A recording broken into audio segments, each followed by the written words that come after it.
जौनपुर के चर्चित दूल्हा हत्याकांड मामले में नामजद आरोपी भोले राजभर के न्यायालय में सरेंडर करने की खबर मिलते ही धरना स्थल पर बैठी मृतक आज़ाद बिन की बहन सौम्या फूट फूट कर रोने लगी।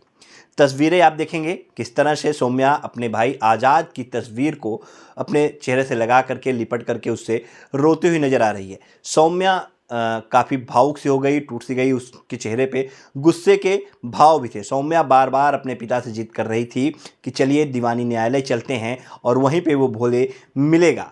उसके पिता बार बार उसका हाथ पकड़ करके उसको समझाते, उसको बैठाते हुए नज़र आ रहे थे और ये कहते हुए नज़र आ रहे थे कि बेटा न्यायालय पे भरोसा रखो, न्यायालय से इंसाफ ज़रूर मिलेगा। लेकिन सौम्या कुछ भी मानने को और कुछ भी सुनने को तैयार नहीं थी। वो साफ तौर पे गुस्से में थी और उसका गुस्सा इस बात को लेकर के था क्योंकि जिस भोले राजभर के खिलाफ कार्रवाई की मांग कर रही थी, जिस भोले राजभर के खिलाफ लगातार वो ये मांग कर रही थी कि भोले राजभर का एनकाउंटर होना चाहिए, वो भोले राजभर आज सरेंडर कर देता है और वो अब जेल चला गया है। तो ऐसे में सौम्या जो लगातार ये मांग कर रही थी भोले राजभर के एनकाउंटर की, तो उसे अब साफ तौर पर यह पता है कि अब भोले राजभर का एनकाउंटर तो नहीं हो सकता क्योंकि वो सलाखों के पीछे पहुंच गया है।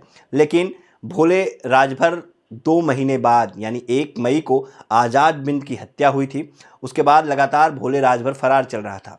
सवाल पुलिस महकमे में था कि आखिर पुलिस प्रशासन भोले राजभर को तलाश क्यों नहीं पा रही है, भोले राजभर को खोज क्यों नहीं पा रही है, भोले राजभर को अरेस्ट क्यों नहीं कर पा रही है।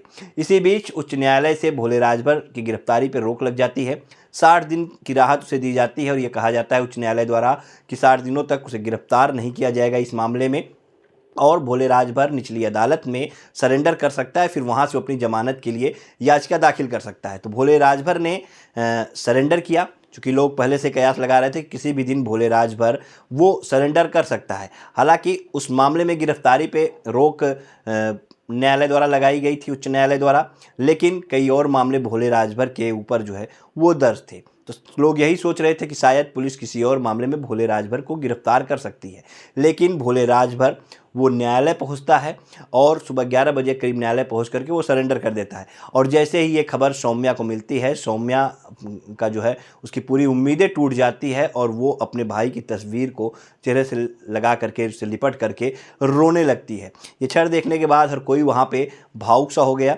फिलहाल सौम्या लगातार ये मांग कर रही थी कि आरोपियों के खिलाफ कार्रवाई हो। हालांकि बीच में उसने ये भी कहा था कि न्यायालय पे उसे भरोसा है और न्यायालय से वो लड़ाई लड़ेगी और न्यायालय से अपने भाई के दोषियों को सजा दिलाएगी। लेकिन जब भोले राजभर न्यायालय में पहुंच जाता है और सरेंडर कर देता है तो सौम्या टूट सी जाती है और अब वो एकदम बिफर सी गई है। उसको ये लग रहा है कि अब उसे कहीं से न्याय नहीं मिलेगा। जो तस्वीरें सामने आई, जो कलेक्ट्रेट परिसर से जो तस्वीरें निकल करके सामने आई, वो साफ तौर पर इस ओर इशारा कर रही थी कि सौम्या को अब इस बात का आशंका हो गई है कि अब शायद उसे न्याय नहीं मिलेगा। लेकिन न्यायालय है, न्यायालय में पक्ष रखे जाएंगे, सौम्या की तरफ से भी पक्ष रखे जाएंगे, साथ ही जो भोले राजभर वगैरह है उनकी तरफ से भी पक्ष रहेगा। दोनों पक्षों और गवाहों के बाद जो है न्यायालय फैसला करेगा कि कौन सही है कौन गलत है और दोषी को निश्चित तौर पे न्यायालय से सजा मिलेगी। लेकिन सौम्या का भरोसा जो है वो टूट सा गया है। इस बारे में जब हमने जो अधिवक्ता हैं भोले राजभर के उपेंद्र विक्रम सिंह, उनसे जब हमने बात की थी, उपेंद्र विक्रम सिंह से हमने पूछा कि सौम्या किस तरह से वो लगातार धरने पे बैठी हुई है, अपने भाई को इंसाफ दिलाने की मांग कर रही है और भोले राजभर के खिलाफ भी वो धरना दे रही थी और ऐसे में आज भोले राजभर ने सरेंडर कर दिया। तो उपेंद्र विक्रम का बयान भी आपने सुना होगा, जो अधिवक्ता हैं भोले राजभर, उन्होंने साफ तौर पर कहा था कि जो सौम्या है उसका दर्द बहुत बड़ा है क्योंकि उसने अपने भाई को खोया है। लेकिन इस पूरे मामले में उनका ये भी दावा है कि भोले राजभर की कहीं पर संलिप्तता नहीं रही और उसे फंसाया गया है। तो ऐसे में अब वो जमानत के लिए हाई कोर्ट में याचिका डालेंगे और साथ ही उन्होंने ये भी कहा कि सौम्या भी अपनी जो है लड़ाई न्यायालय से लड़ती है, वहाँ पे वो भी अपनी याचिका डालेगी और न्यायालय ही जो है वो सही गलत का फैसला करेगा। फिलहाल उपेंद्र विक्रम ने और क्या कुछ कहा, उन्होंने साफ तौर पे ये भी कहा कि फिलहाल सौम्या के धरने के बारे में वो क्या ही कहें क्योंकि ये उसका निजी मामला है और वो अपनी लड़ाई जो है लड़ रही है।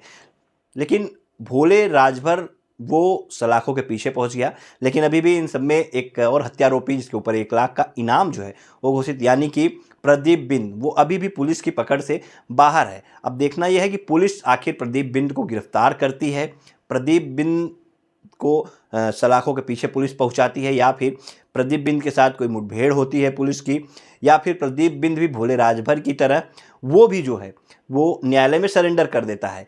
क्या कुछ होगा, क्योंकि प्रदीप बिंद ने भी अपनी याचिका जो है वो हाई कोर्ट में ला रखी थी, उसमें क्या कुछ अपडेट आई है उसके बारे में भी हम आपको जानकारी जरूर उपलब्ध कराएंगे, क्या कुछ हुआ प्रदीप बिंद की याचिका पर। लेकिन फिलहाल प्रदीप बिंद अभी फरार चल रहा है और जौनपुर की पुलिस जो है 2 महीने से उसे भी पकड़ने में नाकाम साबित हो रही है। अब देखना यह होगा कि पुलिस इस पूरे मामले में आगे क्या कार्रवाई करती है, न्याय की प्रक्रिया वो किस दिशा में जाती है, कब तक पीड़ित परिवार को न्याय मिल पाता है। और सौम्या जो आज टूट सी गई, जिसका पूरा भरोसा जो है वो उठ गया, और वो अब लगातार, क्योंकि वो भोले राजभर के खिलाफ ही कार्रवाई की मांग कर रही थी।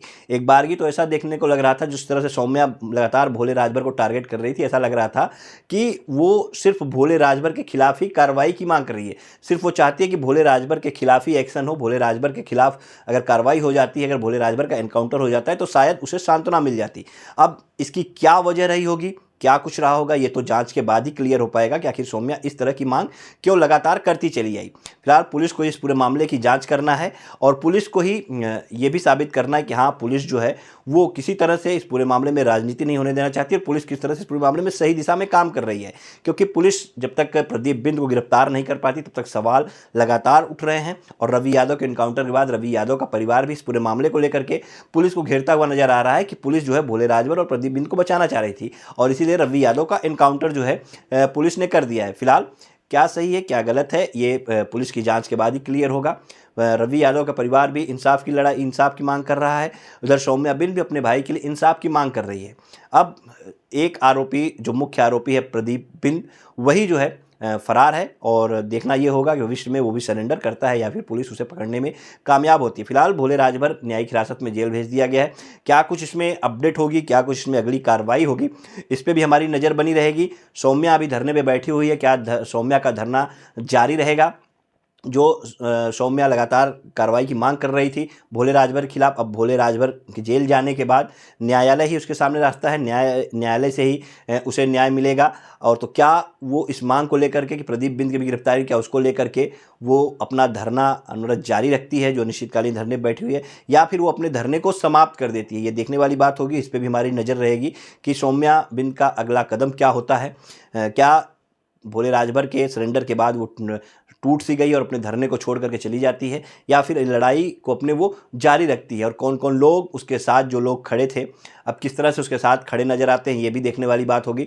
फिलहाल सौम्या अपने भाई के इंसाफ की लड़ाई जो है वो लड़ रही है। 18 जून से लगातार वो धरने पे बैठी हुई है, और 1 मई को आपको बता दें कि आज़ाद बिंद जब दूल्हा बन करके जा रहा था शादी करने, उस दौरान गोली मार करके उसकी हत्या कर दी गई थी, जिसमें भोले राजभर, प्रदीप बिंद और रवि यादव नामजद आरोपी बनाए गए थे, जिसमें रवि यादव मुठभेड़ में ढेर हो गया है और भोले राजभर ने सरेंडर कर दिया है आज। अब सिर्फ प्रदीप बिंद बचा हुआ है, देखना है उसके साथ पुलिस किस तरह से पेश आती है। प्रदीप बिंद आखिर पुलिस के हत्थे कब चढ़ता है, कब पुलिस सही मायने में ये बताने में कामयाब हो पाती है कि हाँ, वो सही दिशा में काम कर रही है और वो सौम्या को न्याय दिलाने के लिए तत्पर है। क्या कुछ होता है, इसमें हम अगली खबर में अपनी अपडेट जरूर देंगे।